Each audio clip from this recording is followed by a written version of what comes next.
이번에는 국경 없는 저녁 시간입니다. 저녁 이 시간만큼은 국경을 허물고 우리의 마음을 열고 다른 나라의 소식에 귀를 기울여 보기로 하죠.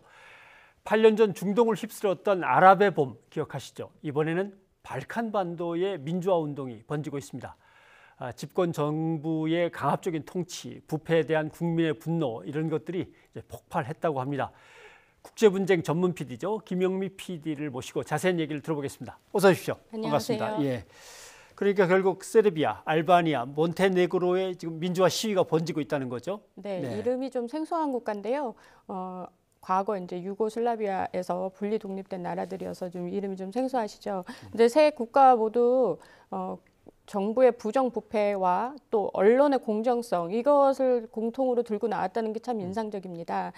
첫 번째 이제 세르비아 같은 경우는 과거에 밀로세비치라는 아주 거대한 독재자의 경험이 있습니다. 그래서 조금만 잘못해도 굉장히 그런 불안에 많이 시달렸는데 그동안 부정선거와 또 여당의 횡포 이런 것들이 굉장히 심했다라고 판단을 했던지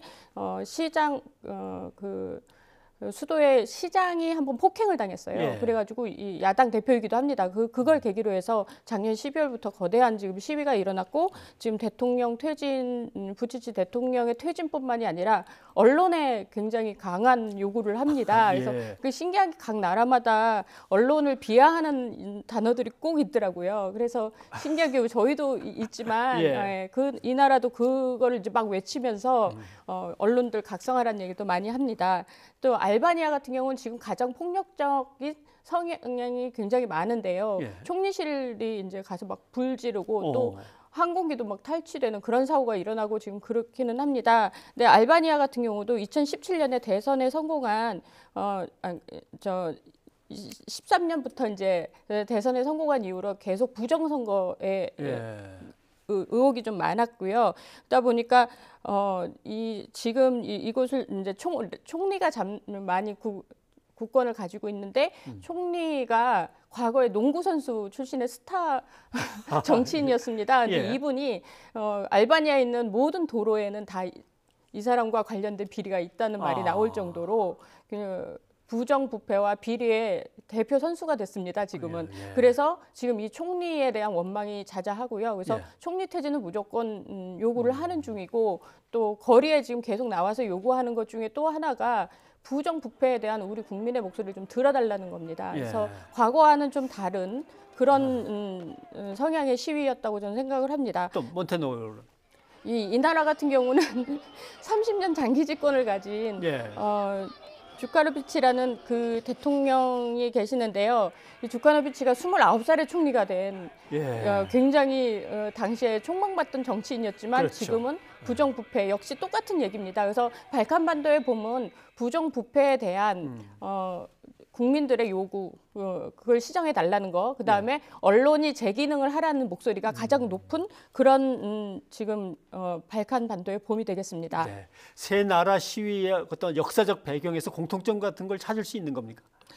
가장 공통점은 과거에 공산국가였다는 점이고요. 또 90년대 내전을 좀 심하게 겪었던 나라들입니다. 그래서 혹시나도 그때 가난했던 그다음에 독재에 시달렸던 공포에 돌아갈까 하는 공포에 많이 시민들이 걱정한다는 게 세 나라의 공통점입니다. 그런데 이게 이제 동유럽 쪽으로 계속 확산이 될 조짐도 보여서 발칸반도의 봄이 자칫 동유럽의 봄으로까지 갈 수 있지 않을까라는 그런 전망을 하고 있습니다. 그렇죠. 그 주변에 비슷한 역사적 배경을 갖고 있는 나라들이 다 모여 있으니까 어떻게 하면 불길이 번져갈 수도 있겠군요. 그러면 아프리카로 가보면 알제리하고 수단도 지금 비슷한 이런 시위가 있다는 거 아닙니까? 알제리하고 수단은 이미 정권이 무너졌습니다. 그러니까 지금 8년 전에 아랍의 봄이 일어났던 나라들이 있습니다.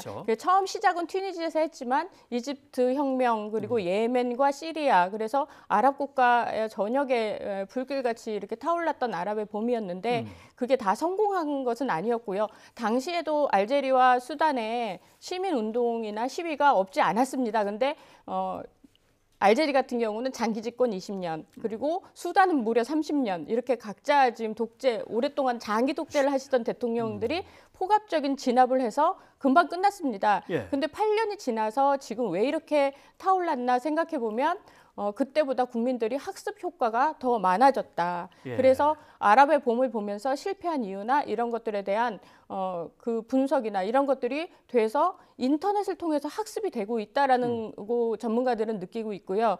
이제 알제리 같은 경우는 대통령께서 출마를 그러니까 원래 있었던 20년 장기 집권하신 네. 이 대통령께서 출마를 하시는데 문제는 너무 고령이시라는 겁니다. 80세가 넘으셨는데 82로 저도 기억하고 네네네. 있습니다. 예. 80 그게 호적으로 82이래요. 제가 물어보니까 한 6살은 더 될 거라는 거예요. 근데 심장병을 심하게 앓고 계셔서 공식 석상에 나타나지도 않는데 출마는 했어요. 그래서 심지어는 이미 사망했다라는 이야기들을 국민들이 하더라고요. 그래서 예. 이미 사망한 대통령이 출마를 했다. 그럼 국민들을 도대체 뭘로 보느냐? 그래서 알제리에서 대학생들이 먼저 시위를 시작했고요. 예. 주로 이제 여기는 또 이슬람권이기 때문에 금요일 날 모스크가 끝나고 사람들이 많이 모이는 나라입니다. 그래서 그때부터 유령 대통령은 네, 나가고 다른 사람이 해라. 그랬더니 갑자기 유령 대통령인 오른팔인 반살라가 나타난 거예요. 그럼 그 사람은 이제 쫓겨나야 되는 권력자 밑에 있던 사람 아닙니까? 그죠? 그렇죠. 예. 근데 그런 오른팔이 나타나니까 몸통이나 오른팔이나 똑같지 않냐. 너도 나가라라고 지금 요구하는 겁니다. 그래서 국정농단의 책임자를 나가라 했는데 그 오른팔 국정농단의 주역. 오른팔이 또 왔으니까. 예, 진짜 주역이 나타나서 지금 임시 대통령을 하고 있어요. 그래서 그 알제리 시위가 끝나지 않는 건 이 임시 대통령 당신도 못 믿겠다. 나가라 하는 그런 입장이고요. 수단 같은 경우에 바시르 대통령은 아주 전세적으로 유명하신 대통령이에요. 다이프로 내전의 학살 책임자이기도 해서 국제 형사재판소에서 무려 2차례나 체포영장을 발부를 받았지만 예. 거절했고 무려 10년이 넘게 해외 순방을 절대 할 수 없는 나가면 체포되거든요. 아하. 그러던 대통령이십니다. 그래서 무려 30년간 수단의 장기 독재를 하셨지만 이번에 작년 12월 달에 수단의 빵값을 올렸어요. 예. 그래서 빵값을 올렸다는 건 다른 물가도 다 올랐다는 얘기인 거거든요. 경제가 안 좋아지는 이유가 예. 유럽이 경제 위기가 되면서 아프리카의 어떤 기부나 이런 것들이 굉장히 원조 이런 게 예. 줄었습니다. 그런 상황에서 빵값이 오르니까 화가 났던 거죠. 예. 근데 수단에 이렇게 많은 지식인이 있는지 저도 이번 혁명 시위 때 알게 되었는데요.